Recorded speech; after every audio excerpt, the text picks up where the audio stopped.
Welcome to Math with Miss Stacy.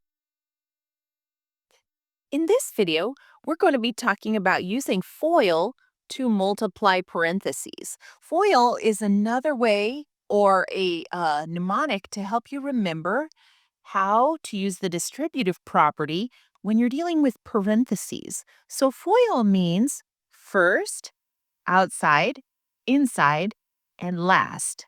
I'll do a couple of examples here for you. My first example is 2x plus 5 in parentheses times the quantity y minus 7 equals. So we're going to take the first 2. We're going to take the 2x times y would be 2xy. Remember, right by is multiply. And then the outside, so the 2x times the negative 7 would be negative 14x. You have to watch the signs. That is a negative 7 when we're multiplying because the negative sign or subtraction sign is in front of it. Then we have the inside. So positive 5 times y would be plus 5y.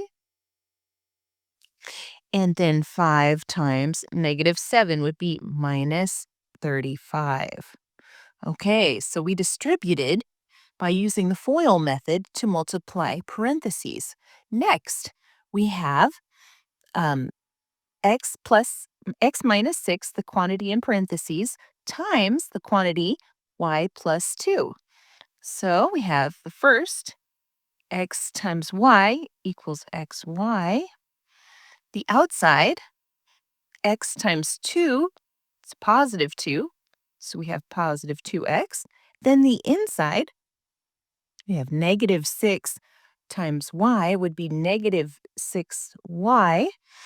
And negative 6 times 2 would be negative 12. So FOIL stands for first, outside, inside, and last. If you had more terms inside your parentheses, you would have to keep multiplying until each term in each parenthesis is multiplied by each term in the other parenthesis. Okay, it's time for our affirmations. Say them with me. I can learn math. I can learn anything. I can learn math. I can learn anything. Have a great day.